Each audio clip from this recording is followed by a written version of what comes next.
Yeah, hey, welcome to ScapeChatz. Yeah, this is where I want to be.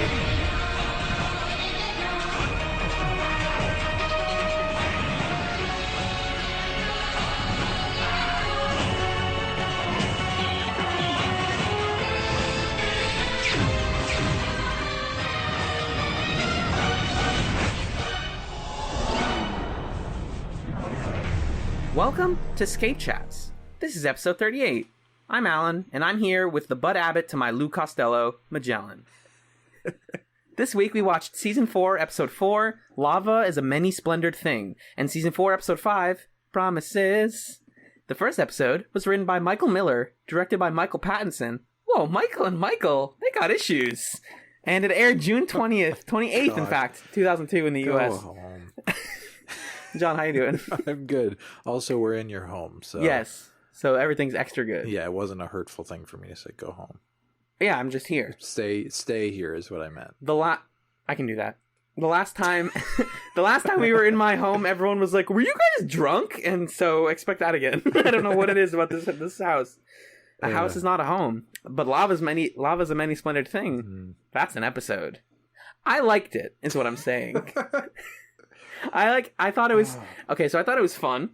I thought it was a weird return to form to like older Farscape, where it's like it's just the crew and weird bad guys. Dargo says this line when they have to jump over that lava pit. Oh yeah, he says "same Dren, different planet." Yep, and I'm like, yeah, that's exactly what this episode is. Exactly, yeah. For better or for worse, it's same Dren, different planet.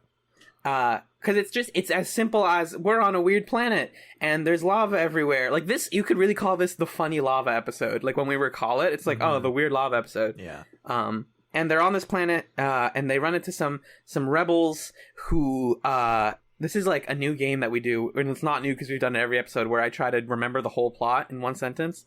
And the rebels have like cool. They look like laser tag shields. Like they looks like when you play laser tag. Yep. They definitely just bought those from like a storage facility.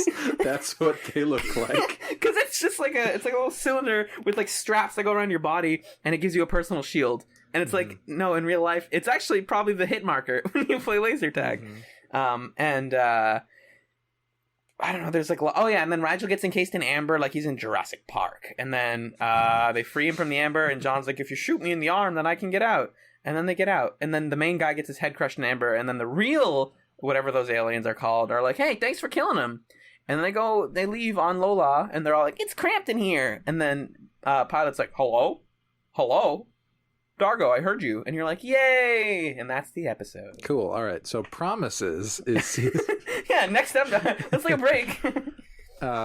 What'd you think? Yeah, Listen. I'm listening. It's... it was fine. I think I'm learning to accept the idea that Farscape needs episodes like this for the purposes of pacing. I always crave and want an episode to be driving at the larger plot or to be pushing characters forward, because I think that that's important for a show to always be working towards what it's working towards. But this was a show that was on TV, and they're only able to do that so often. And some episodes are just like episodes that are kind of random, and that's fine.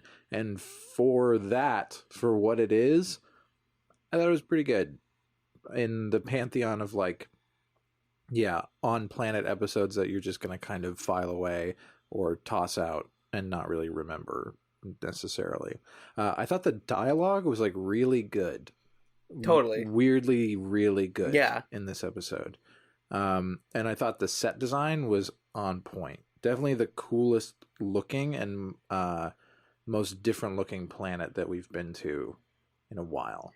Michael Miller wrote this episode. I'm going to look him up to see if he's written anything else. I don't think so. He is not? He was a script editor, I think, for this season. Wow. Like he's a new addition to the crew for this season. He clearly seems like the person that's like watched the show and knows how the characters work enough to be like, all right, I can put them in this situation. He definitely made Rigel fart more than anyone before or since. I counted like I was going to do a count at some point. It was like 4 or 5 by the end of the episode. Yeah, Rigel farts. But that's a good point that it seems like he's a Farscape fan who's writing, but not in the way that sounds like fan fiction. That's all. Like, not like it doesn't seem like oh, like I don't really get the show. I just know that I want the characters to be funny. It's like no, he gets it. He gets it. Yeah, like he's making Rigel fart. He made Dargo use his tongue to save himself, which makes sense. What else? There was a moment that I really liked where the shield things are first revealed, that the bad guys have shield things, and John has a line where he's like, why don't we have those? Like, that's a cool invention. It's like a good thing. Yeah, so I really like the way that this episode was written. I think that what it was about was not necessarily that important, but it was very well put together. Yeah. It's the last hurrah for this corner of the team, for them to like have their big adventure and be like, oh, we all gotta, because everyone does something. Like we were worried when reading the preview, like, oh, are Sikozu and Chiana just gonna like hang out on the ship? Yeah, like they kind of do. They're there for like 90% of the episode, but the interplay between the two of them and just being like, oh, do you know how to do it? When did you learn how to do it? What the frel? And and then doing the whole like putting the hands in the vomit, which is such a Farscape thing. Yeah, of like this thing only works with touch. Okay. We'll talk about Sikozu and Chiana, but first let's set up how we get to the fact that there's vomit.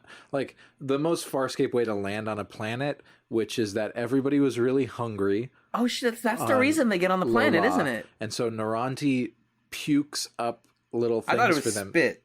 Spits up little things for them to eat. Called Jilnak. Mm-hmm. Yeah.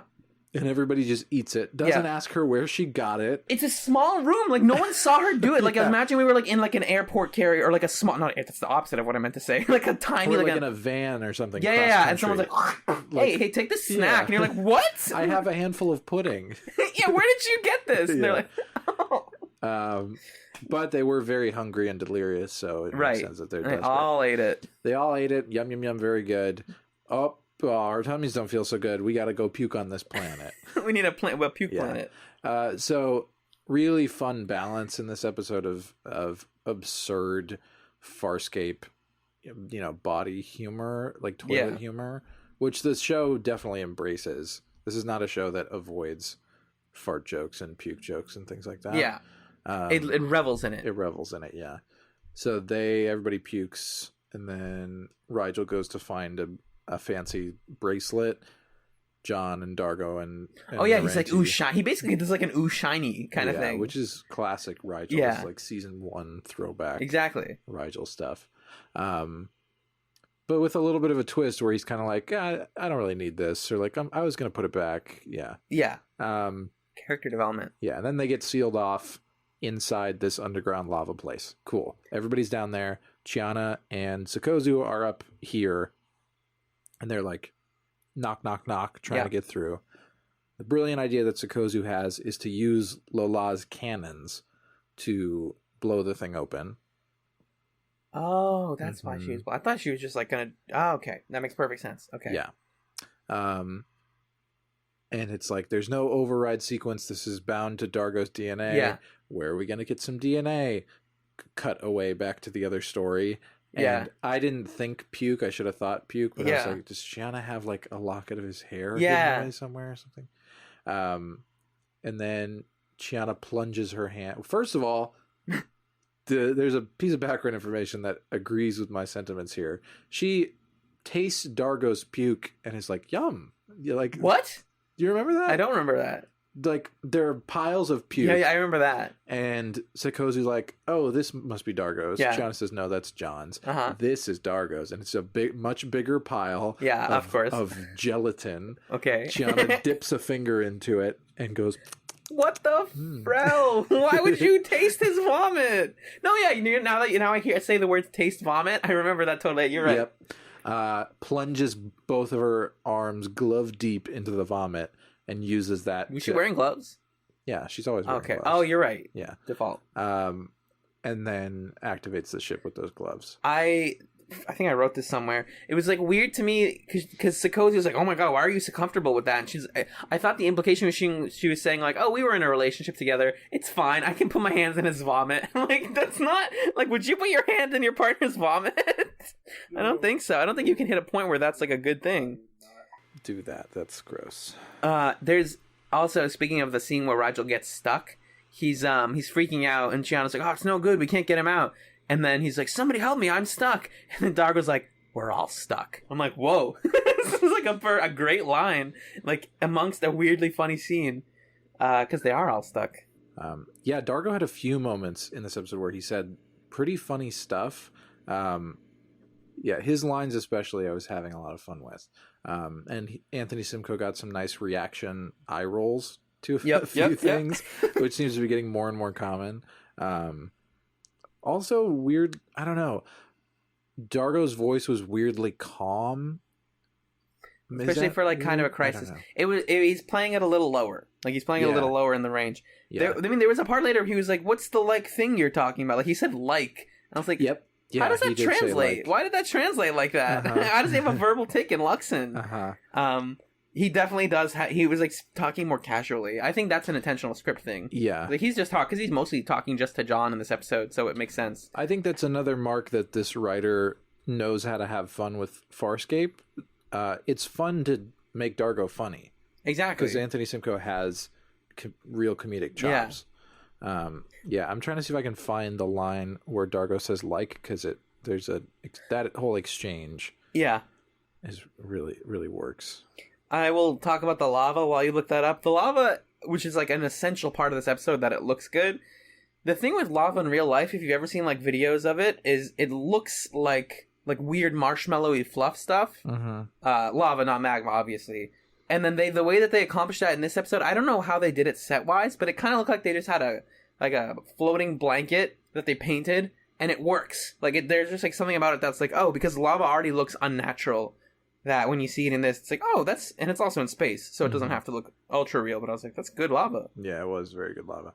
The exchange is about how to damage somebody when they're wearing the shield thing. Right. And John's plan is to hit the dudes with a rock. Yeah. And I'm going to read this exchange. Yeah. So John says, all right, here's the thing. I think that we ambush the escort, we hit him with a rock, and take his belt. Dargo, incredulous. That is your plan? Yeah. To hit him with a rock when they have these, like, shield things? So he says rock, like there, which is funny. Yeah. John explains that different kinds of energy, and Dargo just keeps saying, like, yeah, but not by a rock. He's really stuck on this rock thing. And then they have this great line. John explains thermal energy, kinetic energy, whatever. Yeah. That was like weirdly like he's over explaining it. I'm like, I just got a physics lesson. Yeah. It's like you can just say these things block pulse things. Yeah, and not physical damage. Rocks, yeah. I'm thinking of it in like D&D or like video game sense. Yeah. I'm like, you can take physical damage but not magic damage. Right. Yeah. Or like Pokemon or something. Yeah.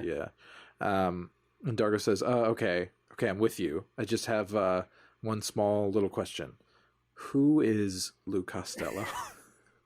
He says, oh, Abbott and Costello, we talked about this, right? Yeah, and I'm like, I wish I could see the scene where he explained. Yeah, John's teaching Dargo about Abbott and Costello. He's got like a chalkboard, and he's like, this guy, Costello.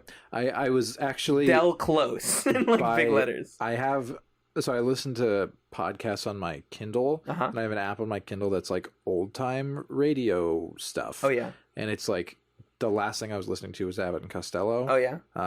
And so I clicked that app open by accident this morning, and it just started playing the Who's on First sketch. Good. Nice. So I'm wondering if there is a scene where John, like, tries to explain that sketch to Dargo. Oh, and, like, doesn't translate super well? The microbes can't translate it.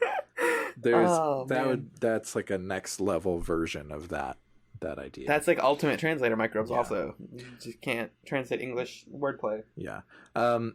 Let's close out Sokozu and Chiana. Yeah. Just talk about what they've got going on. So they're bickering because space women bicker, I guess. We said it last week. It's one of those quotations. I'm Max Headroom secretly, where I said it and I was like, if I had worded this properly and not like just said it with a good cadence, I could take a voice clip of it and like put it in like a preview of like, hey, here's what's good about our podcast. Was when I was like, if you stop making the women on your show bicker, then you have infinite feminine power. A lot of people were like, that's a good thing that you said. I'm like, oh shit, if I like worded it correctly and we could just make a clip, I could do it right now, but I'm not going to. It's like, it was good at the time.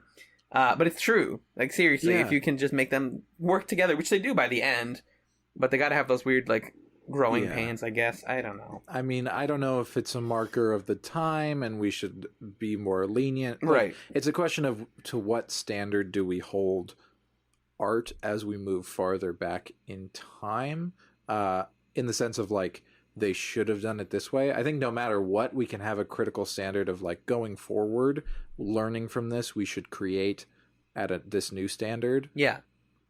But whether or not we can fault Farscape is a question worth discussing that I'd love to hear people's opinions on. Yeah. I personally think that we can fault Farscape because they obviously, in the character of Aeryn's son, know how to do women good sometimes. Do women good. Do women That's your good. quote. That's going to go in the show preview.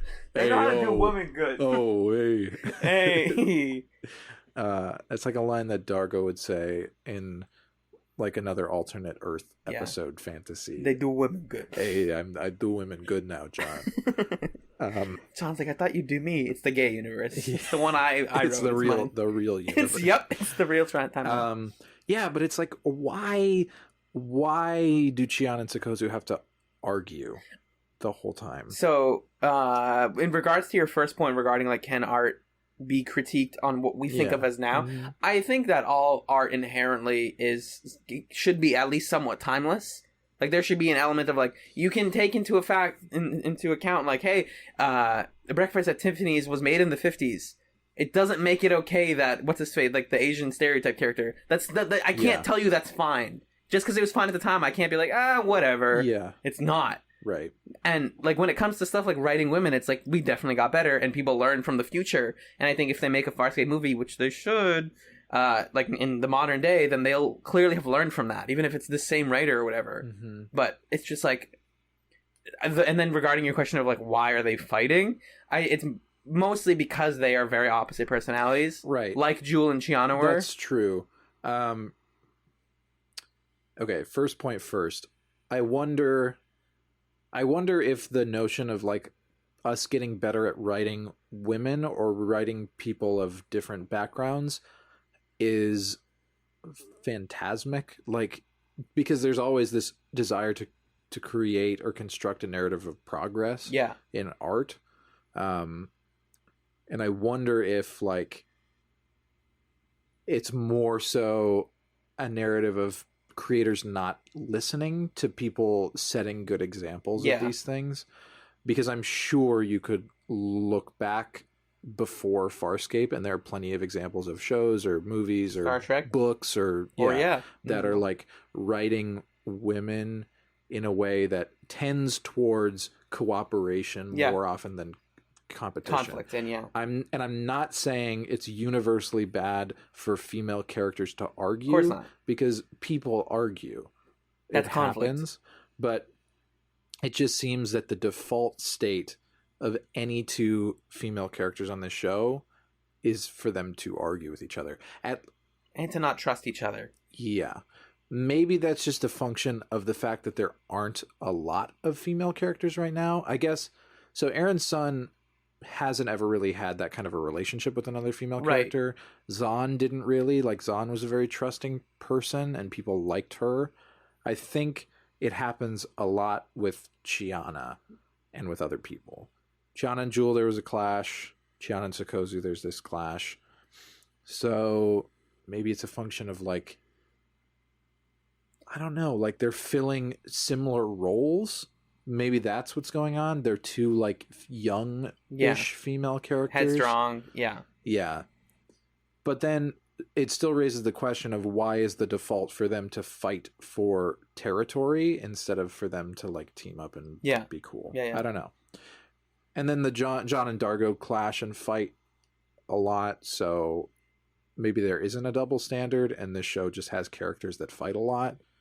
I'm sure we're going to get a comment along the lines of that. I just think that Dargo and John, when they have had conflict, it felt artificial. Whereas it's just like, wow, you guys just seem to have written an infinite well of stuff for Chiana and other people to bicker about. Right. It does seem like the default for John and Dargo is that they get along. Exactly. Because they like writing that bro relationship, but they don't like it takes them too long. Like we're in the middle. We're almost in the middle of season 4, and we're still at just like, wow, the girls are fighting. Yeah, it's like, just go. We have the ability to like be progressive and take this story somewhere. As we're going to talk about with Promises, the story has momentum now, but we're just still sitting in this episode where it's like, really, we're still fighting? Come on, grow up. It's just not interesting for two characters to fight all the time. It's more interesting to see characters cooperate because everybody kind of fights the same, but two people will cooperate differently. So that's where you see like character relationships really blossom and develop. And we'll talk about like for sure Sikozu and Scorpius. Yeah. Is a very interesting cooperative relationship that's budding that looks different than how other people cooperate with each other. That's all I'm saying, right? But they kind of do reach some sort of understanding, Chion and Sikozu, and ability to cooperate in this episode. Yeah. Which is cool. I hope that they figure out where they're at with Sikozu and that they get Chiana and Aeryn to interact a little more so that we can have some like genuine female friendship in this show. Yeah. I like Sikozu. I didn't love her in episode 4, but I really liked her in episode 5. So we can pause on her for a second. Oh yeah, for sure. They didn't have a lot to do here. Yeah. Yeah. Anyway. Rigel, what did Rigel do? He got stuck. He farted a lot. He's the damsel of the episode, man. He is the damsel. He which barely is very fun for Rigel to be the damsel, yeah. He's in amber for most of it, and then there's that really amazing scene that we got to talk about where John is doing the like put your foot in. That felt like something out of a weird dream I've had or something. And it's like, oh my god, this whole episode felt very dreamy. Yeah.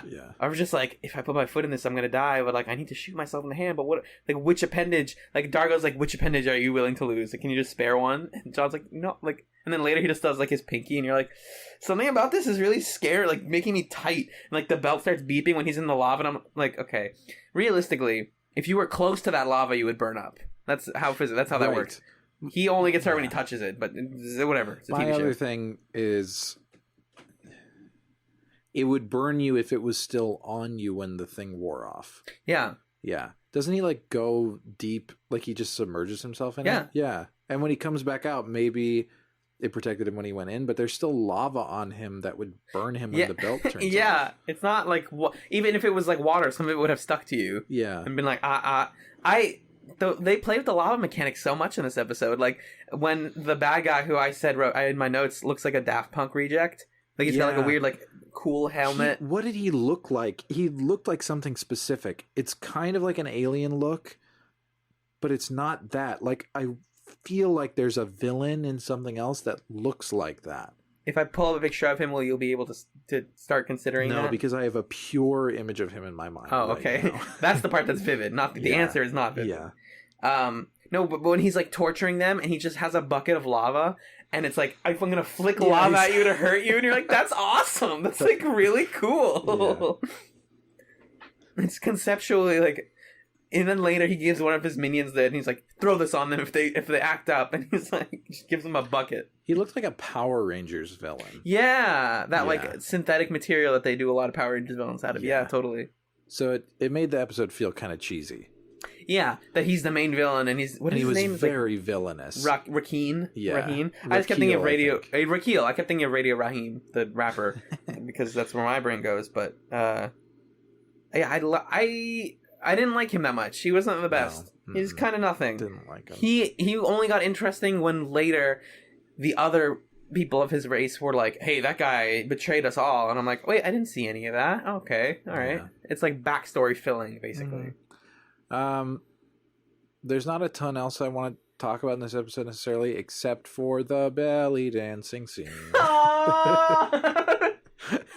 That scene is so profoundly weird, and I loved it. I was like cackling when my opinion of it changed halfway through watching. Yeah, I at first did not like it, and then I really it accelerates because it's very on board. It starts.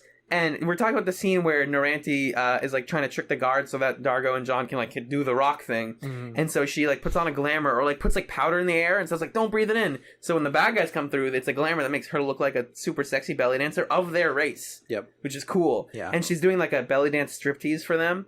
But like every once in a while it'll cut back to Naranti doing it, and it's like, oh, I'm beautiful. And she's like rhyming weirdly. Yeah. Ugh. And she's like doing all that and taking off clothes, and they're like, oh yeah, she's gonna take it all. Like they're like cartoonishly stupid. Why is there a belly dancer on this planet? And then they really do not question it at all. They're just like, oh, it's cool. Like their tongues roll out of their mouth like a cash register. And then she's like, oh, I'm going to show you the whole thing. And then boop. And then they get clocked in the back of the head. This show's a cartoon, dude. Mm-hmm. The other scene, Can I read out the thing she says? Yeah, please do. She says, I am the flower, you are the bee. I am the pod, you are the pea. I am the target, you are the gun. I am the woman, you are the man. Bad rhymes. Bad rhymes. No, that rhyme's cute. But the other part that was like very cartoony to me was just the fact that when Chiana and Sakozu like figured out how to cloak the ship, that was the second that the bad guys came up and were like, huh, nothing up here. Anyways, because Lola is cloaked for like 30 seconds. It's a very short buff. And it worked perfectly. And I'm like, ugh, this show is a cartoon, and I love it. Yeah. And then that scene ends with Naranti popping. Or, excuse me, yeah, you're right. And then she, in real life, like in Not the Glamour, and then she's like, anyways, titties. And then John Dargo like, no! Dargo like looks away and looks back and looks away again. Yeah, exactly. He's like, how do I feel about this? Yeah. She's cute. I don't know about Naranti. You shouldn't know. I guess that's true. She doesn't want you to place her down yet. She's such a question mark. Yep. This show loves to throw characters like that in for no reason. Yeah. Yeah. We talked about it last week, but Sakozu is kind of the same way. But at least Sakozu, like, I'm starting to, like, put her into this box of, like, betrayal is her skill. Or, like, fake, or, like, double agency is it's her skill. Yeah. Whereas Naranti, it's like, what? Your whole thing is, like, you probably know more stuff than all of us do because you have that third eye, but, like, I genuinely can never tell if you're trying to fuck us over or if you're just ignorant and old. Because she says when they throw up after eating the food, she goes, "You're not hungry anymore," and it's like, well, shit. Like it's sort of like a Twilight Zone thing where you're like, oh, I guess you're right, but like that's weird. We'll see what she keeps doing. I think I like her. I always think of her in terms of Stark. Who would I rather have around right now? And I honestly don't know the answer to that question. It's hard to say. I think she's more predictable in her unpredictability than Stark. Because Stark, I always expected him to be more grounded than he was. Whereas Naranti, I'm not expecting that ever. From minute one, you're like, this chick's... Yeah. But it also... She's not going to be melodramatic and serious ever, the way that Stark is. She's not going to have the problem of not fulfilling my expectations of groundedness, but she's also never going to be an emotionally resonant character. Yeah. I think I just like her more sheerly for the fact that Stark often felt like it was weird that they were trusting him.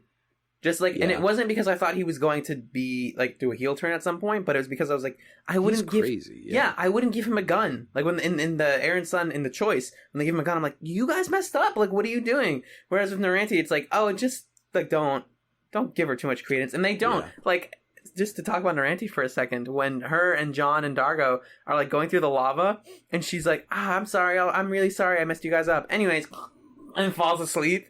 And they say that thing about like, oh, she's something, and also a or she's narcoleptic. Yeah.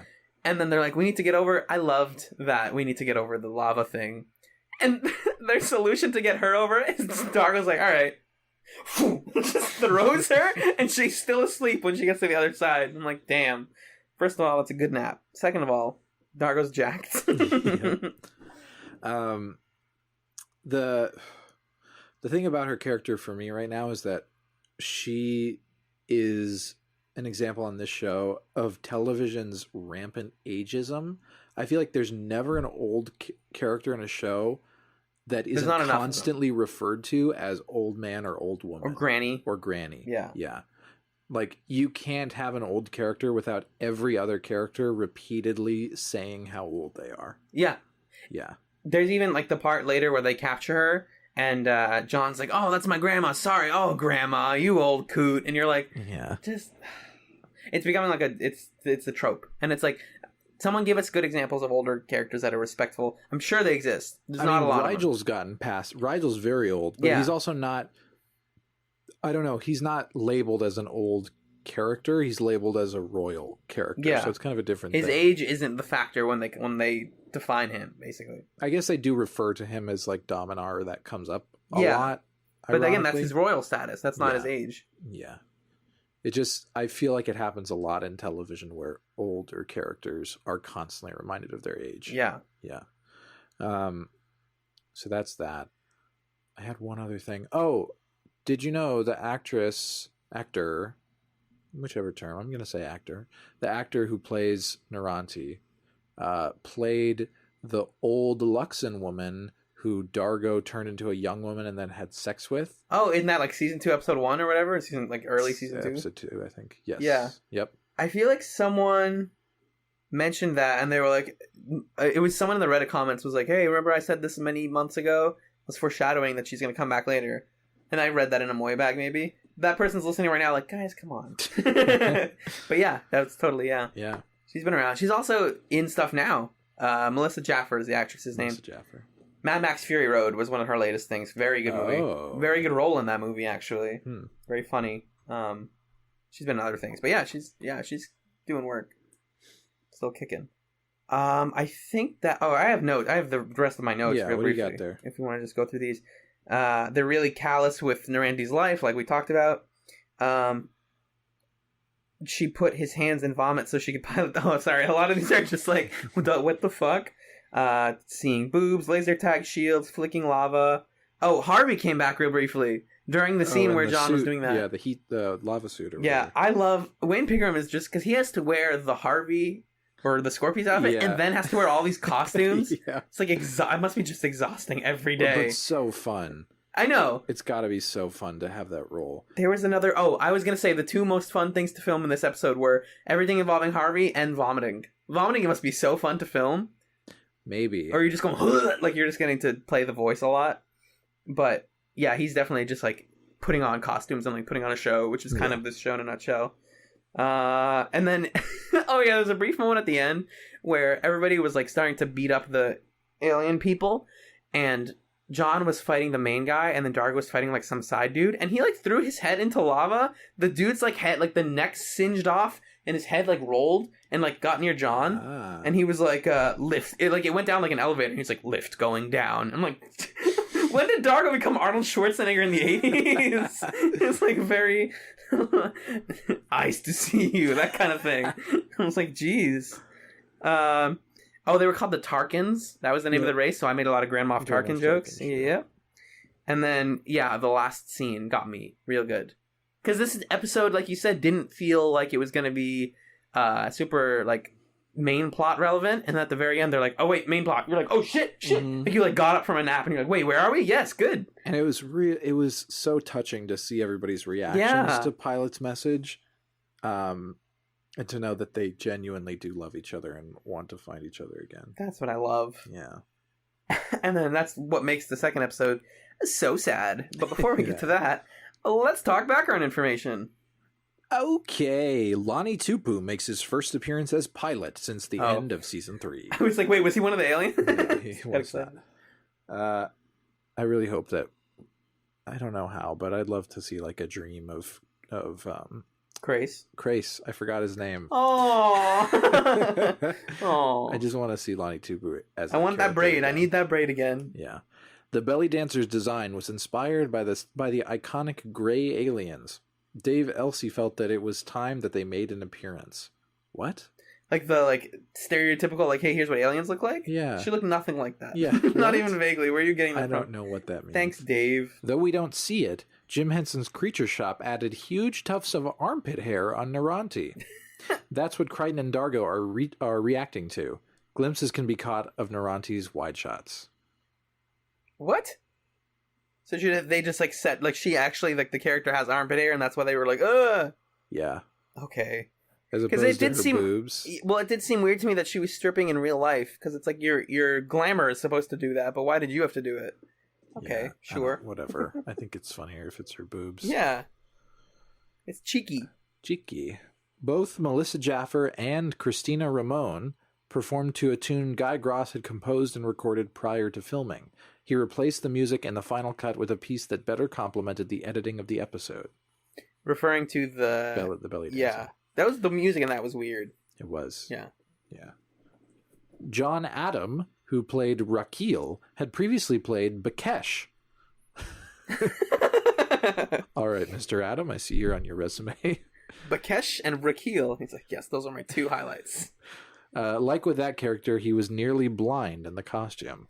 For those who don't remember, like me, Bakesh. Oh, I thought that background info said that. I'm like, whoa. No, was the gauntlet Yep. guy that they hung out with in Liar's Guns and Money.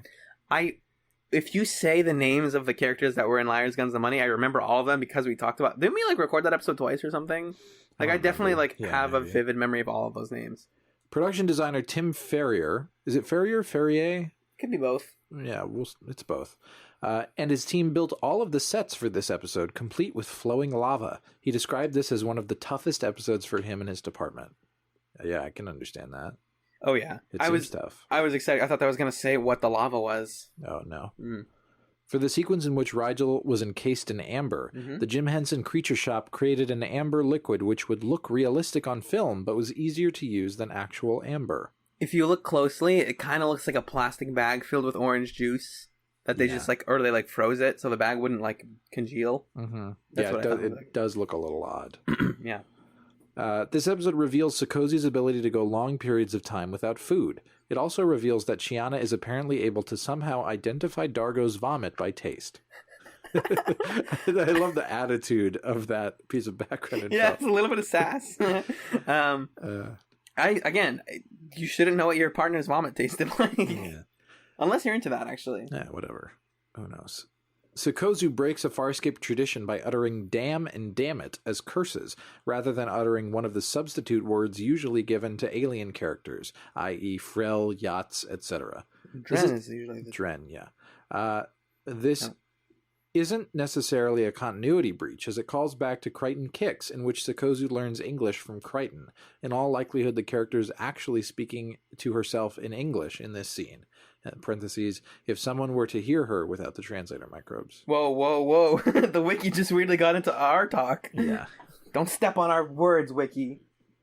I'll frel you up. Yeah, he'll frel you up real good. Whatever, she said damn. Yeah, I think that seems to me like a script issue. But I like that someone tried to headcanon it. Yeah, I mean, I really respect that and appreciate that. I don't buy the English thing because I'm still skeptical of how Sikozu's language acquisition works. Right, exactly. But sure, maybe that's plausible. I don't know. Sure. That's episode 4, my man. Wow. Fun one. Let's take it, pick it up, throw it at the Moyabag, and then be like, hey, Moyabag, can I have it back? And then they're going to give it back to us right after this. Ding. Hello, everybody, and welcome to the Moyabag. This is Magellan. Hello. Hi. First of all, apologies for the late release this week. There were a number of things going on over the past few days. Don't need to get into it too much. I was sick for a little bit there. Other logistical complications, but here we are. Here's the episode.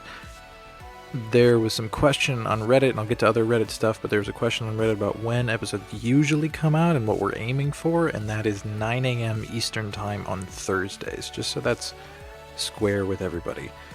We want that to be the expectation. That's what we shoot for consistently. Sometimes there are weeks where things get out of hand, but we're going to try to stockpile episodes pretty soon to keep that from happening again. Anyway, cool. This is the Moyabag. This is where we read and respond to your feedback, your questions, your comments, you. To you. I set myself up for a fourth word, and I could not find one. Looking first here at Twitter. You can find us on Twitter at ScapeChatz. It's spelled like the show that you're listening to. If you forget how to spell it, you can look at the podcast art. As always, we have our weekly memo from Old as Your Omens tweeting to us this week about last week's episode, which was on the What Was Lost duology.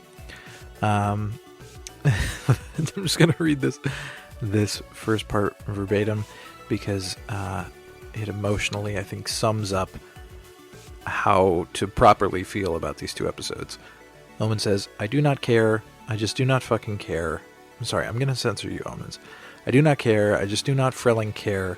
The only part of this episode I remember vividly is Grayza's rape of John.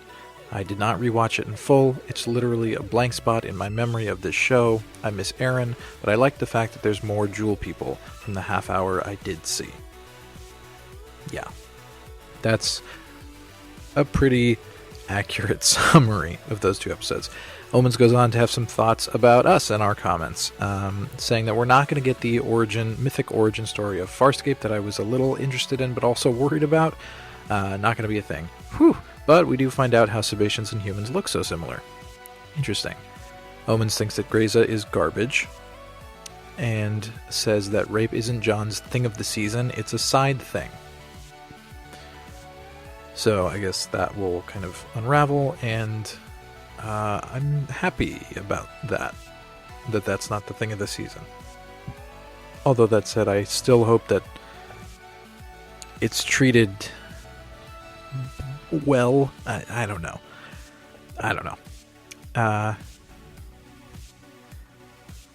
Omen's questions why everyone is so mean to Sikozu.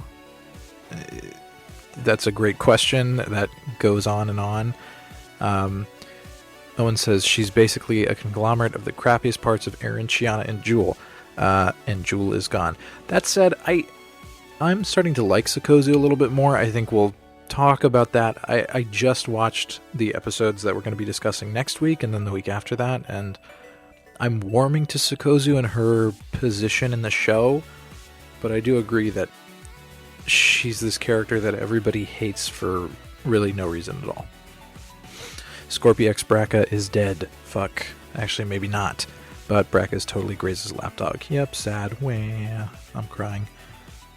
Omens agrees that everything about Scorpius is better than Grayza. So a lot of Grayza distaste.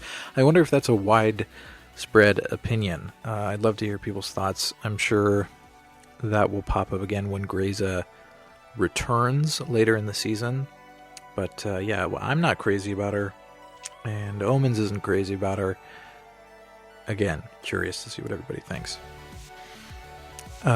Omens saying that the repercussions of John's rape are massive, and she's happy about that. That said, John considers it number 4 or number 5 on his list of horrible things that happened to me. He's had a lot of horrible things happen, so that's saying a lot. Omen's commending us on our connection between that incident and John's instability with Aeryn.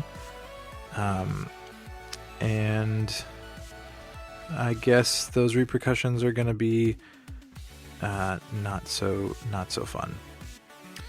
Omen's very happy with Alan's quote, "When you stop making the women on your show fight, you realize that you have infinite feminine power." That's very true. Other random happenings on Twitter this past week. Anthony Simcoe liked a tweet in which we put out my friend Emma's illustration of Alan and myself as Dargo and Scorpius. That was a great illustration. Emma's awesome. You can go check her out online, Emma Steinkellner. I think her website is like emmasteinkellner.com or something. I don't know. But she opens it up for commissions every once in a while, and she's a very winsome, fun art style. So check her out. And Anthony Simcoe, hey man, you liked one of our tweets, huh? That's great. That's great. That's great. I'm not gonna be crass and push for anything else. I'm just gonna say we love you, man, and we love you. Wink, wink. Nudge, nudge. Moving on now to the Reddit thread, which goes up every week, usually on the same day as the episode, over at www.reddit.com/r/Farscape. There seemed to be some issue this past week with it not going up on time, but we kind of sorted that out, so that's okay. People catching on that you can go to our Simplecast site to listen to episodes, which is at scapechatz.simplecast.fm. You can also subscribe to the podcast through iTunes or through whatever other RSS catching podcast apps you have. That's an easy way to do it. We got a comment from Time Shifter that just says, "Oh boy, ... So thanks, Time Shifter, for whatever that could mean. Blue Blaze Spear, as always, coming in with a great post that I'm just going to pretty much read verbatim here. Blue Blaze Spear says, "I think the 2 episodes of What Was Lost contribute to the overall sense that there's a drop in quality in Season 4. And I understand where those feelings come from. In a lot of ways, these episodes don't feel like Farscape. Everything is still unbalanced from the ending of Season 3. Crew members start rolling in with no great explanation of why they came back or what's going on, and they get caught up on this planet. And in this story, neither of which feel like they mean anything." I think I agree with that. You feel the lack of presence of Aeryn, for sure, and for me, Moya and Pilot. It just feels wrong. I think it plants a bunch of false flags about the shape and tone and theme of the season, and some people just bought into that at face value, which is understandable. I didn't like these episodes myself, but now I can look back and see that they're not as season-defining as they seemed to be at the time. That's a great point to think about. I think that really sums up my kind of distaste for those 2 episodes, because they're put in a position where you think they're going to mean everything. This is what the show's going to look like, and we're going to spend the season resolving the problems set out in these episodes. But by the time you hit Promises, you realize, you know what, Promises is a more accurate jumping off point into the rest of what's going to be going on. Everybody's back. They're in new kind of configurations. And then you get into a string of episodes that we're going to be talking about in the next couple weeks, where things are just balls to the wall crazy, and you're not even touching the ideas of What Was Lost at all. And that's why it's extra bizarre to me that What Was Lost was... that story was almost going to be the Season 3 finale, because then it really would have left that taste of, this is what the show is about now. Which is just not. It's just not. So good to know that it's not season-defining. Blue Blaze Spear goes on, "You mentioned feeling a shift in Chiana's character, and I think it's related to something else you mentioned, that Sikozu and Chiana feel like very similar characters. I think what was happening here was, instead of them trying to strictly adjust Sikozu so that she would fit better with Chiana, I think they started tweaking both characters a bit so they fit better with each other. That's a point that I will probably be touching on in the future, especially, I keep talking about episodes coming up because I just watched the next 4 episodes, so that we can start stockpiling, especially when we get to a prefect murder. I'm gonna have some stuff to say about how they're moving Chiana's character, but it's just unfortunate because it feels like everybody that's around John can be kind of arbitrarily shifted to fit the ensemble instead of to fit kind of their personal narrative. There's some frustration there. Blue Blaze Spear continues, "All I can say about Naranti is that I didn't care for the character at this point, but by the end of the season, she's a strong favorite of mine." I like that. That's expected. "And I've got nothing to say about Braca just yet." Ooh. Blue Blaze Spear starts talking about Greyza. "So she's a character we have now, and she's a different kind of evil than Scorpius, somehow less clinical, but more indifferent. As far as the rapey stuff goes, John does bring it up again. I'll just leave it at that for now. That Netflix description of Lava's a mini Splendored thing is a terrible description of that episode, I agree. There's nothing there that hints at how odd and funny the episode is, and Promises closes what I'd say is the first Season 4 arc, the arc I'd call Getting the Band Back Together." Very good points all around. That's the extent of our comments this week. Nothing in the email this week, but you can always email us at scapechatz@gmail.com.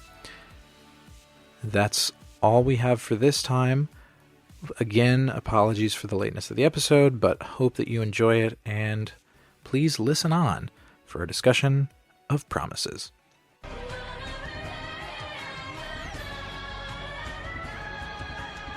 And we're back. The second episode that we watched this week was Season 4, Episode 5, Promises, which was written by Richard Manning, directed by Jeff Bennett, and it aired July 12th, 2002 Jeff Bennett? in the U.S. Yeah, my boy Jeff Bennett, of course. It's weird. I know a guy named Jeff Bennett. Oh, weird. Is it spelled G-off like that? No, it's not. J-E-F? Okay. Yeah. Well, then it's probably not the same person. It's just funny. Never mind. Nobody knows Jeff Bennett, so it's okay, not funny. yeah, exactly. Promises is the episode that we've been wanting for weeks and weeks and weeks. That's like, this is it. This is what we've been looking for. Here we are, and it's what we expected to happen. Fucking tragic. I don't know why they keep getting me with this, where I'm like, wow, the gang's back to, again, everything is sad. Every time I fall for it, man. Because, like, it's, like, too perfect. Like, Pilot's like, oh, I missed you guys. Mm-hmm. And you're like, oh, really? Like, can we come back on? He's like, yeah, of course. Yeah. Oh, by the way, Pilot, do you remember what happened to you? I was like, no. Absolutely not. No, and they're like, isn't that weird? I really like that they were smart enough to be like, okay, yellow flag, everyone get guns. We're going in safe. Mm-hmm. I'm going in first. And you're like, ooh, like, they're ready. And then, like, John goes on, and, the scene. You want to just get into it? Let's just get into it. Yeah. He sees Aeryn's son, and he's like, babe. Yeah, she's like, wearing a slick trash bag. it's Flex and Seal. It smells like vanilla. And she, that scene, because I fell for it. I was like, that's weirdly Scorpius-like, but maybe it's just her new season's costume. Sure. Yep, me too. Okay. Yep. And she's like, hey, Crichton, what's up? And, like, he starts crying, and she starts crying, and you're like, yay! And then she falls, and you're like, oh, no. Wait, oh, no. What's up? She's like, I'm dying of heat delirium. Heat delirium. And you're like, and then cold open. You're like, they got me again. They did it again, and they're going to keep doing it for the rest of time. I was skeptical this whole time that Pilot and Aeryn were under some kind of mind control. Yeah. I don't think that's true. During this episode? Yeah. Yeah? I don't think it's true. I think everything's probably as it seems. Yeah. Like maybe, well, I don't know. Who knows what happened to Moya? I have no clue. That's the question. Aeryn and the pregnancy thing, probably the baby died or something. I'm guessing. Okay. That's my guessing. Oh, maybe. That makes sense. Clearly, the point is that clearly something fucked up happened. Yes, right. That, like, permanently scarred both of them. Yeah. So, but it seems like Aeryn is like working for someone. Yeah. I asked you that after watching the episode a couple hours ago. I was like, did I? She definitely did kill someone. That's they are really smart about how they like drip feed it. Ricky Manning, our boy, please be on our show, is like really cool. Like the way that he like says, like the other alien that comes on the ship and is like, hey, I'm the reason she has heat delirium, and I did it because she killed someone. And you're like, oh, that's funny. Of course she didn't. And then you're like, wait, no, Maybe she did. She totally could have. Yeah. Think about it. It's kind of like, I don't know what to compare it to, but just like in the season off, it is exactly this. It's this, but they do this a lot in other shows where it's like during the season off, one person like did something crazy, and we're not going to know what it is for a couple more episodes. But I think it's going to be like she had like an assassin. It's a similar feel to if you ever watch Chuck, and his hot girlfriend is like worked for the CIA or whatever. And then there's an episode where he's shown a video of her like assassinating somebody. Ooh. It's like, no, Sarah couldn't have done that. But like, yeah, she was a spy who killed people. And so then for the rest of the show, it's this lady, and we love this lady, but also she's a cold-blooded murderer. And how do you deal with that? I like that. This is the second week in a row that you've referenced Chuck. I know. You're like, yep, cha-ching. I'm actively trying to not reference Buffy as much, which is just making me reference. Which, really, we've watched the like same 5 stable of shows. Yeah. We were talking about Monk before recording also. It's Monk, it's Chuck, it's Buffy. They're all one-word show. Oh, Buffy's not. Yeah. But this is a thing. Shows love to do this with like the cool lady character, is give her a weird dark past or a weird thing that happened. It happened in Buffy too, when she died and went to heaven and came back. Oh yeah. And Buffy was like weirdly dark the whole and you're time like, what and wasn't happened? telling anybody what happened. The profound thing about the one in Buffy though is like there wasn't a single thing that happened. It was more like, hey, turns out heaven's perfect and everything here sucks. And you're like, also, by the way, people listening, if you didn't know, this is a Buffy spoiler cast. Yeah, whoops. It's like very, very late Buffy spoiler. Yeah. Sorry, folks.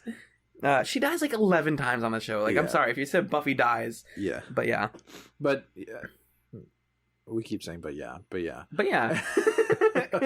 That's my favorite character. So Farscape keeps doing this keeps doing this to Aeryn's son, where she comes back and she has secret dark damage that's happened. Or a secret dark experience, and everything's different, and she can't be the same. Go on! The people expect the show. I liked Aeryn's development in this episode. It made me really sad to see her vulnerable, though, because she's such a strong character, and I love her, and I was like, no, Aeryn, honey, like, why? I just wanted them to get... I don't know why. I shouldn't... This is really solidified for me. Don't ever expect everything to be good on the show. Hurting Aeryn's son is a very easy way to explain to the audience how fucked up, how frelled up things are. Hey! Because she is a rock-solid, strong character. Put your shirt back on. It's so hot. I took my shirt off, folks. It's hot. It's like a hot day. From my perspective, the laptop is blocking all of the clothes you're wearing, so it looks like you are nude. That's what I want. It looks like I'm talking to a nude man with a necklace, and that's all he's wearing. Don't put this on the Twitter account. They got the other photo. Okay. How about this? How about like this? Is that better for you, honey? It's fine, but I still know it's not. Anyway, whatever. Yeah, so showing Aeryn's son in a vulnerable, hurt position, because we're coming at a lot of these scenarios from John's perspective implicitly, it's disturbing. Exactly. Seeing Aeryn's son crumple to the ground and cry is very disturbing. Seeing her in the Scorpius suit, sitting stock still and just trying to stay alive is haunting. It's very scary. And also visually quite striking and cool. And it's... When Jorp happened, it was haunting because it's like, you know, Scorpius is invading John's mind. And no one else can see it, and we're seeing the way that Jorp looks. Yeah, and our dude is like becoming evil. Yeah. Right? But when we see Aeryn in this thing, and John is imagining Aeryn in Scorpius' suit with a little more makeup, it's scary in a different way. Because it's not like Aeryn's turning evil. It's Aeryn is falling to pieces. Aeryn is weak. Because we've now become so intimately familiar with the ways in which Scorpius is weak and vulnerable. And Scorpius as a character has been reduced to much lower than he was when Jorp happened. So it's cool that the Scorpius makeup applied to different characters is adapting and signifying different things. Exactly. Yeah. I think if anything, you could almost argue that like the whole point of this episode is that we're seeing people that we use as like rock of like, this is what stability looks like, or this is what evil looks like in the case of Scorpius. And it's like, what if we just rip that thing that they have? What if we just totally mess up everything? Because the fundamental thing about Scorpius is that he's in control and he knows what he wants. And right now he's not in control. He doesn't know what he wants. Yeah, he didn't cause this. Yeah. And they're sure he did. John's assuming that it was him because of course Scorpius caused it. Yeah, and it's like, no, really, honest to goodness, he didn't do it. Yeah. And you're like, oh, that's like sad to see. And we know based on his past, like he lives to control other people. Like that's his whole arc. And in this, he actively takes the neural clone out of John's mind. He's like, well, you got me by the balls this time, so like I guess I'm gonna help you. But John didn't even ask, and it didn't even serve a goal for Scorpius necessarily. He just did it to help. Yeah. And so you think, wow. Do you think this is the beginning of a face turn for Scorpius, though? Not. I don't think he's going to turn around and try to kill them. Mm-hmm. I don't think that's going to happen. I don't think he's like a good guy. I think it's a Crace thing. I think it's like a Mortal Grey thing. It's kind of like a Crace thing, yeah, where there's still self-service, but the ultimate goal is to fight the Peacekeepers because the Peacekeepers screwed him over. Yeah. Yeah. But I don't know if Scorpius is going to have that kind of destructive, explosive self-sacrifice. Yeah. I don't think that's what we want from Scorpius. Yeah. That wouldn't be fulfilling. It fit Crace because he was a madman. Yeah. But Scorpius is much more contained than that. I could see him like, you know, killing a person. Yeah, exactly. Like doing something really savage that they like. He's the X-Force of their group right now. Yeah. Where it's like, oh, you do stuff that we don't do. You could totally, yeah. But yeah, I don't know. I want to talk about Braca for a second. Yeah. I don't think Braca is good.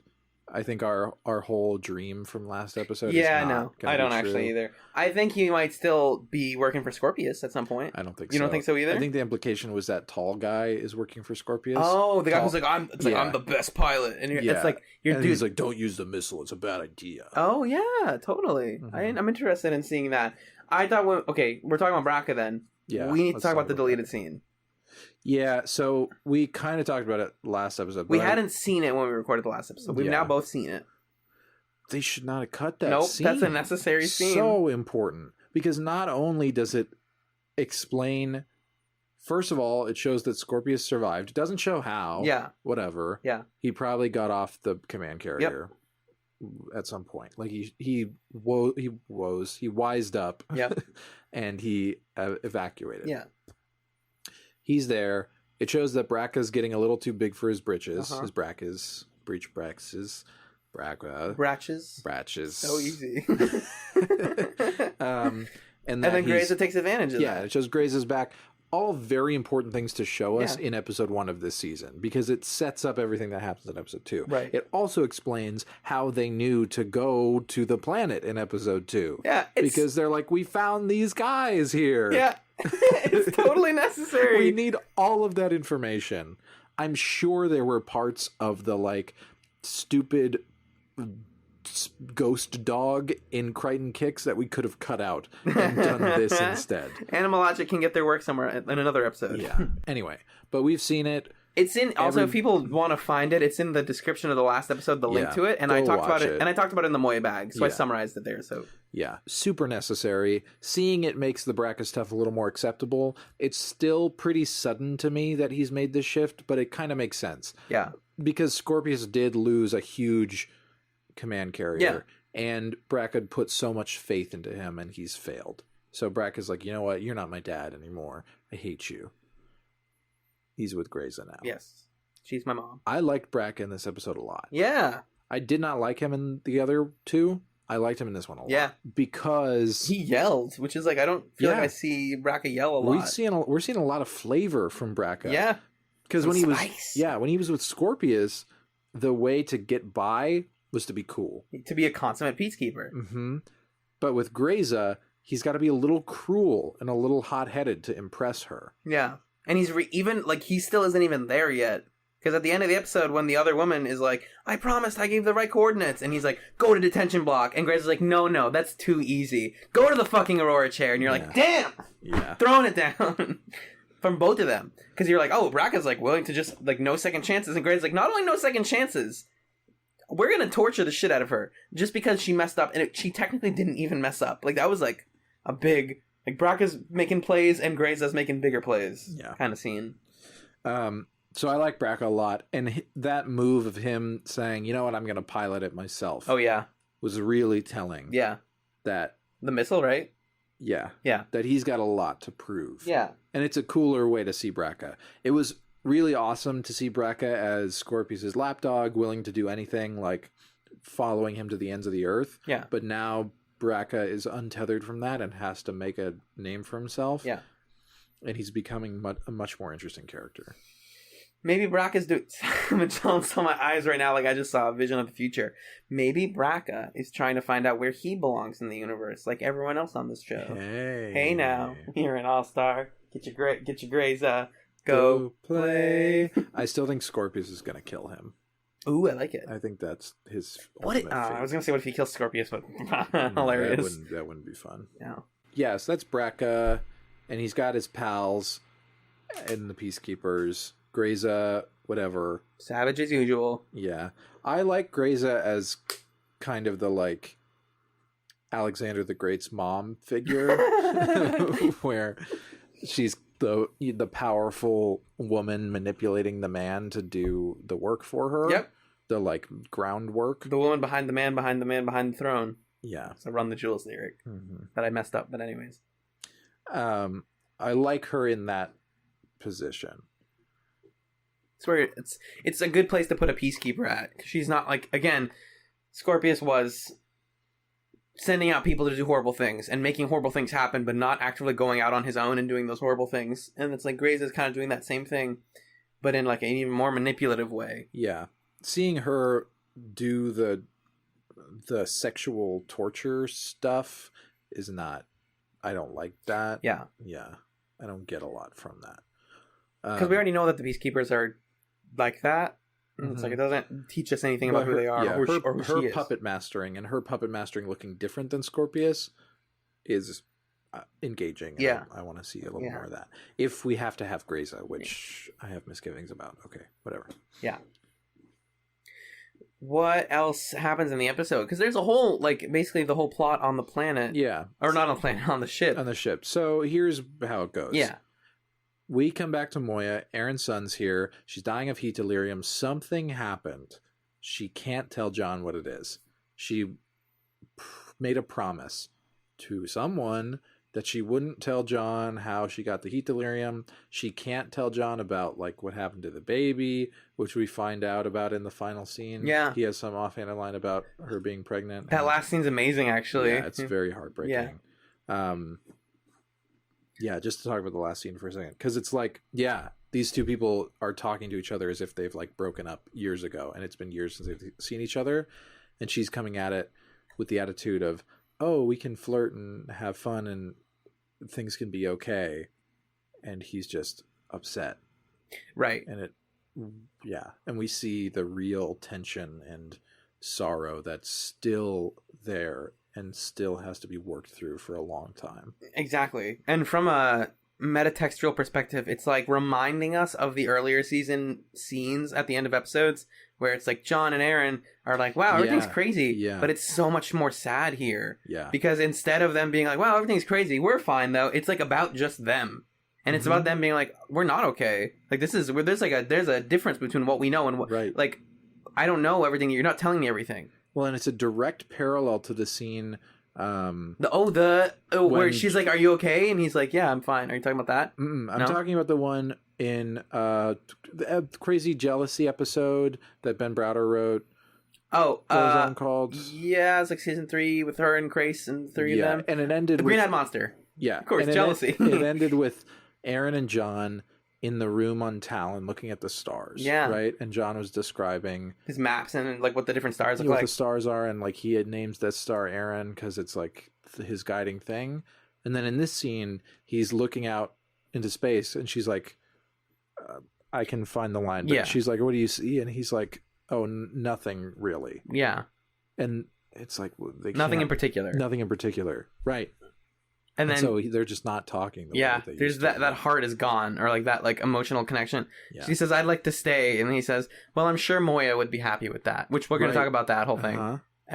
Which fuck. And then she's like, "I need to recover," and he's like, "Is there any other reason?" She's like, I need you to help keep an eye on Scorpius." And then he's like, "All right, I'm not going to hurt him. I gave you my word, promises." She's like, "I know. I want to be here. Is there a problem?" And John's like, "Any other oaths of silence I should know about?" Yeah. Oh, it's so rough. So you could tell me if you were pregnant? She turns around. She's like, she just like shakes her head. She's like, "Nope, can't talk about it. Bye." End of episode. Yeah. There's no like. It feels like they cut like the like see the part of that you want where they're gonna talk about it and be emotionally honest, and it's like, no, you don't get that. Not yet. Yeah. Anyway, so these are the emotional issues that boil up over this episode and result in that scene. Aeryn's here. She's suffering from heat delirium. John, whatever you do, please, you have to promise me you won't hurt him. Hurt who? You have to promise you won't hurt him. Who are you talking about? John Crichton. It's me. Scorpius. I'm here. I've saved Aeryn's son's life. Blah, blah, I would blah, like blah, you to put your hard drive into me. Thank you. Fill me with cooling rods. Dargo's like, Scorpius, step back. Nobody heard him. I love Nobody heard him. that. Where he's like, everyone get in here. And they're all like, shh. They're just such a cool squad of friends. And I love that. As soon as someone's like, hey, we got a bad guy. And they're like, all right, load up. Like 8 people pull out guns. It's so cool. So they lock Scorpius up. Yeah. Okay. Annoying moment of serendipity in this episode.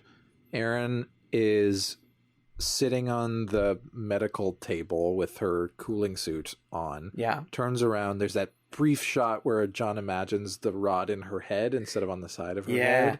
Very cool. Yeah. Like that. John's like, what's going on? Can't tell you. Can't really tell you. Then, hey, everybody, it's me, the bad guy of the episode. Let me tell you what happened. Basically, Aeryn's son killed someone, and I gave her the sickness, and I can cure her, but you gotta listen. It's gotta be the thing. What is the thing? You're so close. You gotta tell me what the names of the other dudes are. There you go. Which is really not... Okay, it's pretty bad, because you don't want to reveal everyone's identity, but there are worse things you could have asked for. I was so annoyed with that moment. Why's that? Because John was in the room with her asking what happened, and then, hey, it's me, the bad guy. You're like, this shut is up! what happened. You're supposed to hate that, though. Yeah, I know. It's just not fun. Can't there just be an episode that's about, like, the characters dealing with their shit that doesn't have a crazy spaceship show up and say, I'm the bad guy? Hey, I'm the bad guy. That's every episode. Yeah. It's like when we were at the Lava's a Many Splendored thing, and it's like the crew goes through troubles, and you're like, really? Is that what happens? Do they? Do you think? No, I would love... I don't know if they could write an episode like that, though. I don't know. Like a conflict... either. Not like a conflict list, but like a non-external conflict episode. Yeah, I don't know if it's possible, if they can fill the time. Yeah. I would love... And I guess that's the thing that literature can do way better. It's just like, we're going to talk. This show always needs something to be happening. Because Lava's Many Splendored thing is purely things happening, and them reacting to said things. Whereas this is like, we have things going on, and then the outside force is bumping this plot out of the way and being like, no, we can't figure this out right now. Yeah. Anyways. Even something like Dog with Two Bones that is purely introspective still has... There's still stuff happening. There's like a Leviathan, crazy Leviathan. Yeah. It needs something. Anyway, so this ship is huge. This guy is like a hammerhead shark Star Wars man. Good. And he has a worm that can cure her. Or something. Oh yeah. It's like it looks like a worm pistol. Yeah, worm pistol. The ship is massive. Yeah, comically massive. So big. They go on board. He's on board. They're like, "Hey, help us out here. Try to punch him. It's a hologram. I'm over here now." They fall for it like 5 times. Like, no, we need you to really stand in front of us. And he's like, "Okay." And they go there and they shoot him. Like, wait, it's a hologram again. You're like, you're so stupid. And so Ulam, by the way, is his name. Ulam. And the whole deal here is that Aeryn's son assassinated somebody. Yeah. And he's upset about it. Yeah, it was like a high-up political figure in his group of people, in his race. And so the thing we got to do here is get Aeryn's son to tell the guy who she was working for. She's not going to do it. She made some kind of oath. She's willing to end her own life to protect this, which means it's a big deal. Puts a gun to her head. Yeah. That's a cut to commercials. Rigel stops her, right? Yeah. Great work, Rigel. I love that. Also, favorite moment from Rigel is when they turn off Moya. It's happened multiple times where Rigel is just alone and he's like, come on. Yeah.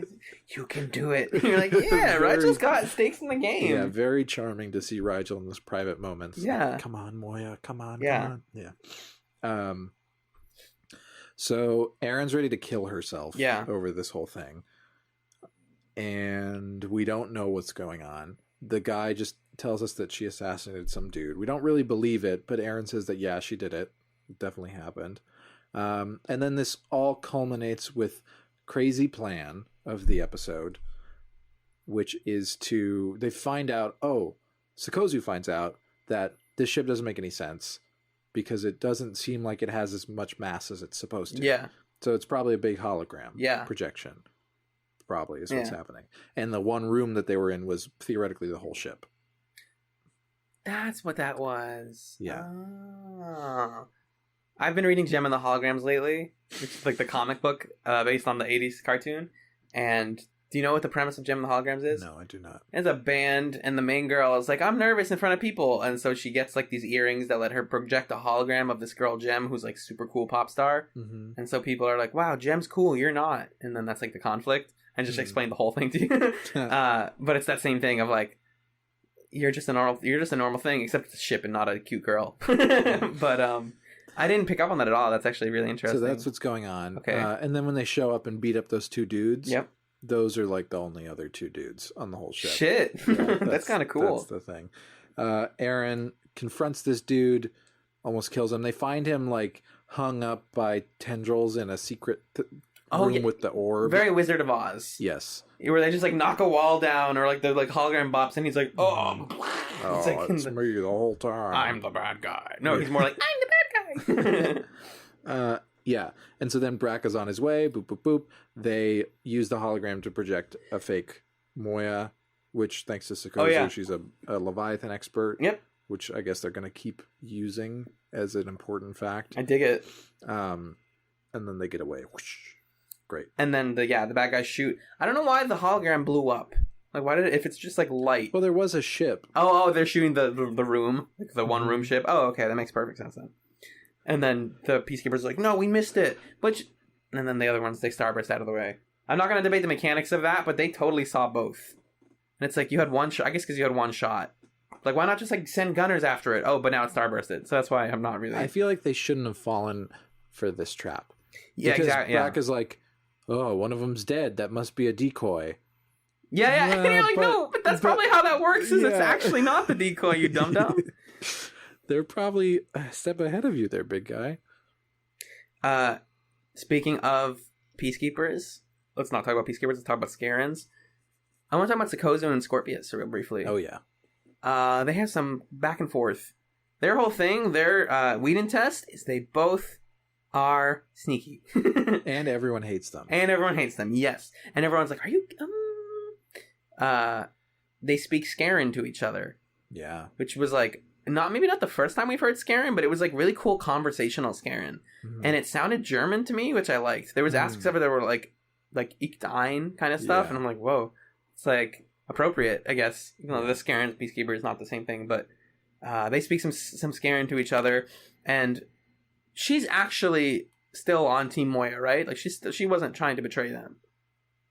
There wasn't a point in this episode where she was trying to betray anyone, but I wouldn't say she's on Team Moya, because this is her first time on Moya. Okay. Well, I mean, she's on like our good guys team. Maybe. I mean, she doesn't have any stake in this team. Right. From minute one, everybody kind of hates her. Yeah. Why should she like them? Yeah. So what is she talking to Scorpius about? Well, she wants to help. Yeah. Because she wants to get away from this place and stay alive. No, I'm okay, right. Yeah. So like specifically, what is she asking him though?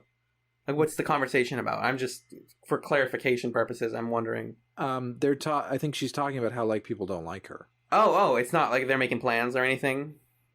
They might have made some kind of a plan, but I think it's more about the fact that they are kind of setting up the fact that they are buds.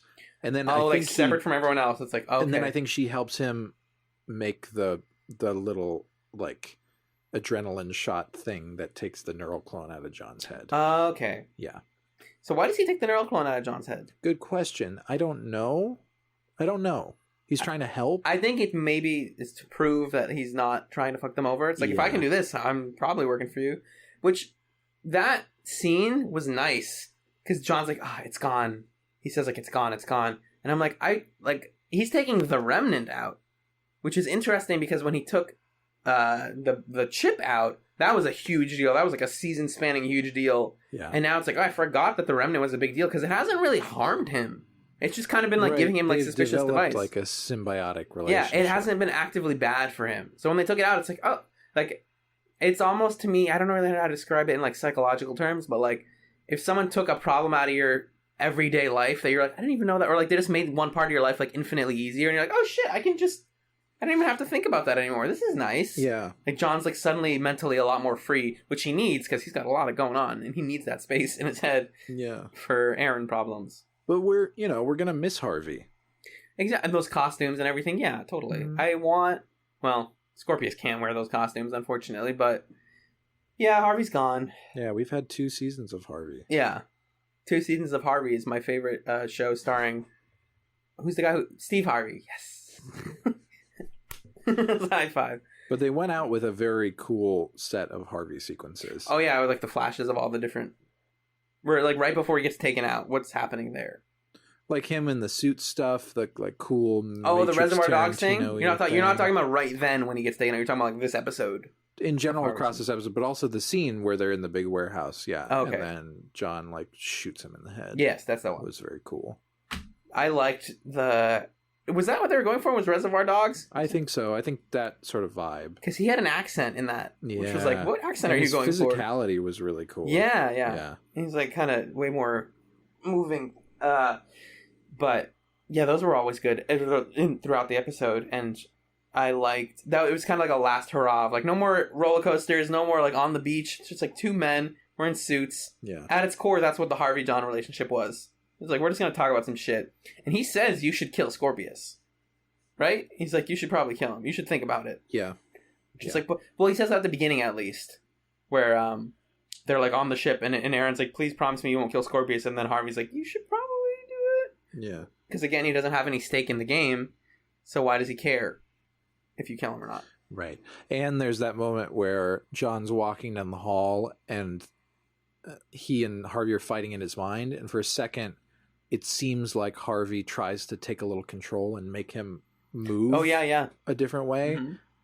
So we see hints of... We're reminded of the fact that Harvey is actually a dangerous thing for him to have in his mind. Mm-hmm. That makes sense. That's true. Yeah, Scorpius is a buddy now, which is going to be great. So he's just on the ship? I think so. That's pretty fun. At least for the foreseeable future. Yeah, he's chilling. I like that he's on the ship in the way that, again, Grace was on the ship. Where we're never going to be like, oh, we're all on a fun adventure and Scorpius is going to be our backup guy. It's more like we have a suspicious creature. That's the way Farscape should do their crew members. Because we're comfortable at this point with it being like, we're not going to make any more new best friends. There's no more like buds for the show. That's like the coolest thing about the new crew members added in seasons 3 and 4. Is nobody is just like, hey, it's my new bestie. Because Jewel was like suspicious for a while and not useful. Not suspicious, but like not useful. And Sikozu's definitely a yellow flag. And then Scorpius is Scorpius. So they haven't brought on anyone that's like lovely and universally good. So did you see the previously on in this episode or did you not because you watched the two? I saw the previously on in the first one, but not the second one.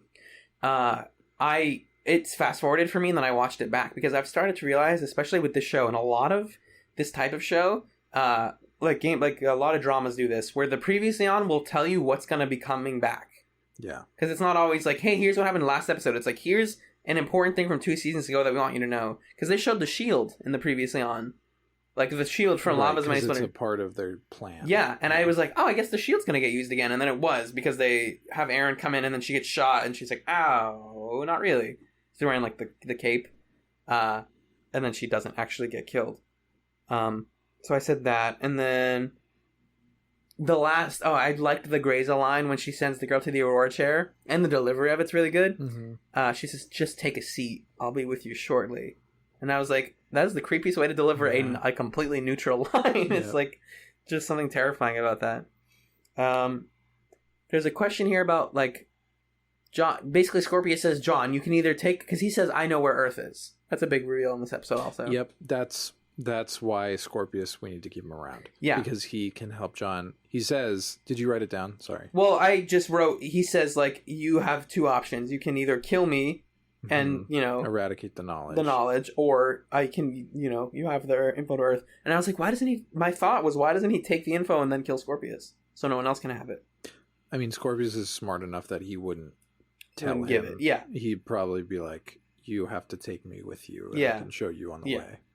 That was just like a dumb attempt at me guessing what was going on in the show. But yeah, that's gonna be something. Earth's coming back. Yeah, we've been taught. There's been a lot of. It's in the theme song now. Talk about it. Yeah. Yeah, and the Egyptian thing just seems to keep pointing to the idea that Earth is gonna get in danger.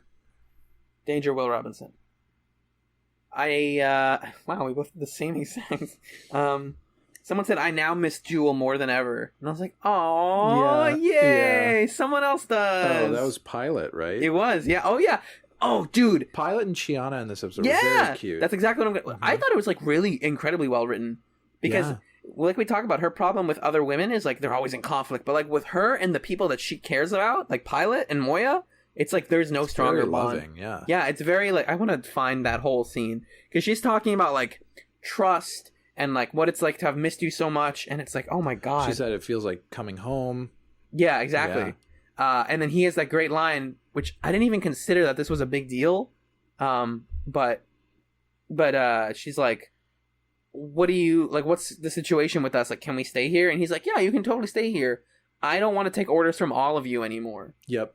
Pick it. And she's like, so, like, a captain? The best part of it was when Shiana was apologizing for Sikozu, because right at the beginning, Sikozu's using all the controls, and she's trying and she's to, like, I'm command. sorry, she's so bossy. No, oh, yeah. Well, she's like, I'm sorry that she talked to you like that. Nobody should talk to you like that. I'm sorry that she was telling you what to do. And, like, nobody should tell you what to do. And then Pilot's like, everybody does that. Right. And she's like, oh, I didn't even realize that we're all incredibly bossy to you. Yeah, here it is. You know, it kind of feels like coming home. And then Pilot says, I now miss Jewel more than ever. And she says, hey, listen, if Sikozu ever speaks to you like that again, if she ever gives you any lip, drop her in that bat dren. Nobody should talk to you like that. Nobody should tell you what to do. Which is good, like, Shiana development. Mm-hmm. And then he says, yes, everybody does. Or yet everybody does. In fact, Moy and I have made a decision. You want us gone? No, not at all. But we cannot serve so many masters at once. We ask you to choose one spokesperson. And then that was like a weird fourth wall moment where she's like, you mean, like, pick a captain? Like other sci-fi shows? Like, we don't do that here.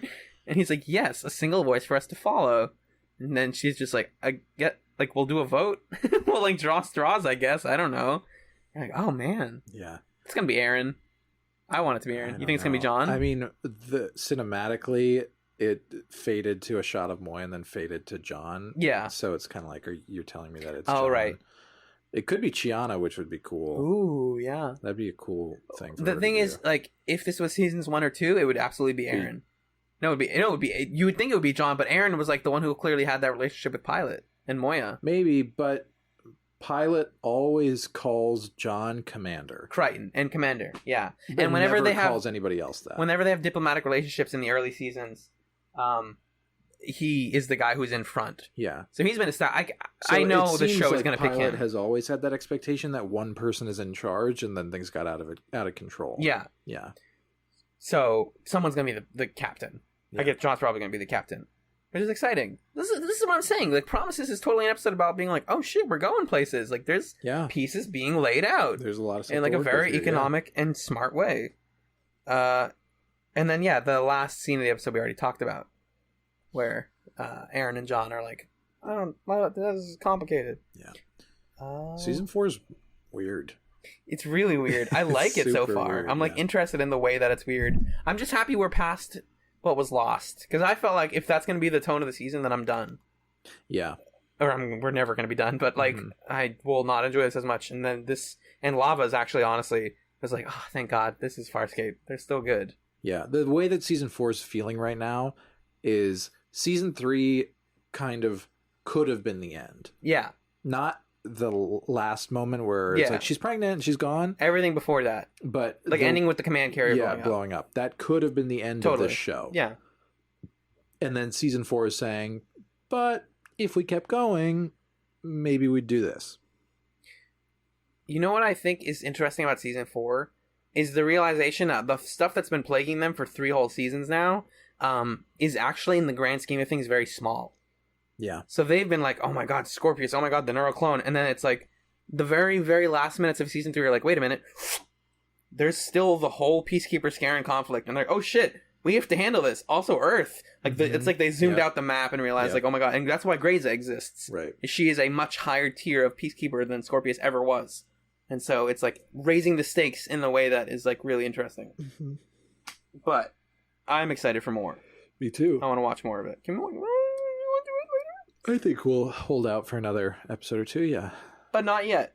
Well, I mean, yes, we're going to hold out right now because we're going to do the background information. A new puppet was created for Pilot's appearance in this episode.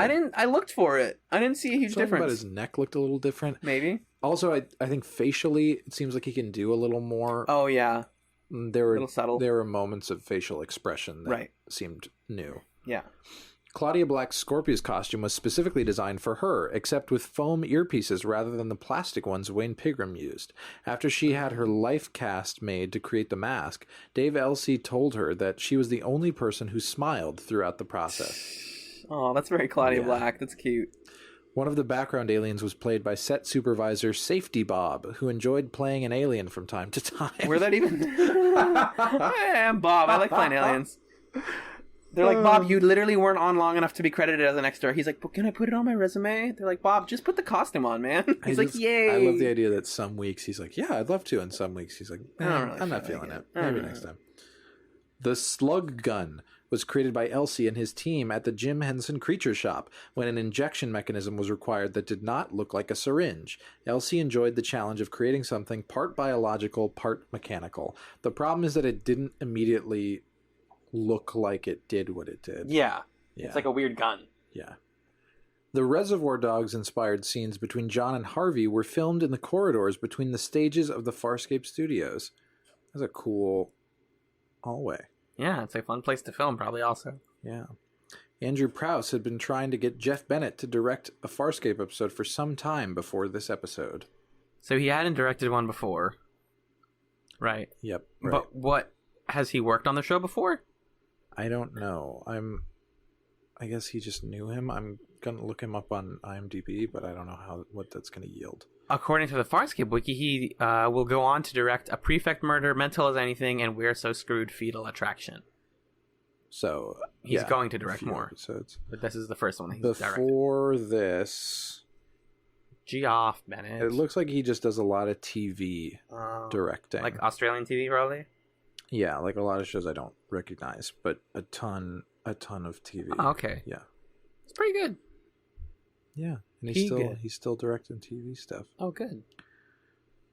According to Ricky Manning, the writers discussed a plotline where the consequences of Aeryn's time as an assassin catch up to her again, but it never happened. So are we not going to get that? I don't know. I don't understand what that means. According to Ricky Manning, the writers discussed a plotline where the consequences of Aeryn's time as an assassin catch up to her again, but it never happened. No, I think that's saying maybe they worked on like an episode where the whole idea is like, oh, the people that she killed are like, this is kind of that, actually. This is kind of like the remnants of what they're talking about here. Where someone's but here's my question. Is it saying that in the past they wanted to write this episode, or is it saying that for the rest of the season they were like, we should do another episode where guys come back and get mad at her? But they didn't end up doing they say, but it never happened. So it's not this one. I think this one is like what was left of that, but they never made they never made exactly what they were originally planning to. I know, but here's what I'm asking you. Does that mean that they meant to do it before this and then this was what was left? Or is it saying that after this episode, they were like, we should do another episode where Aeryn's assassination past catches up to I think her? it's the second one.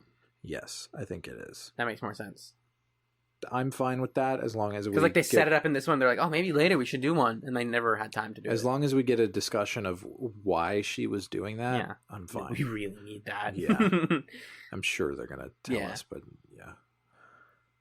Bracca's line, "Here's your rematch, Crichton," refers to Liars, Guns, and Money when Crichton punched out Bracca.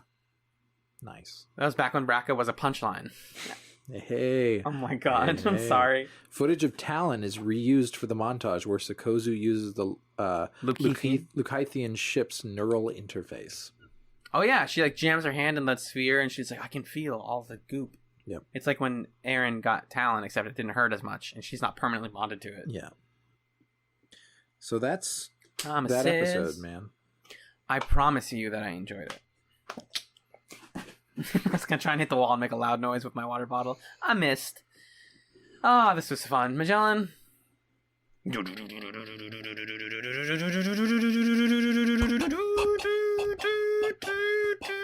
Shut the warning alarm off, Magellan. Beep up.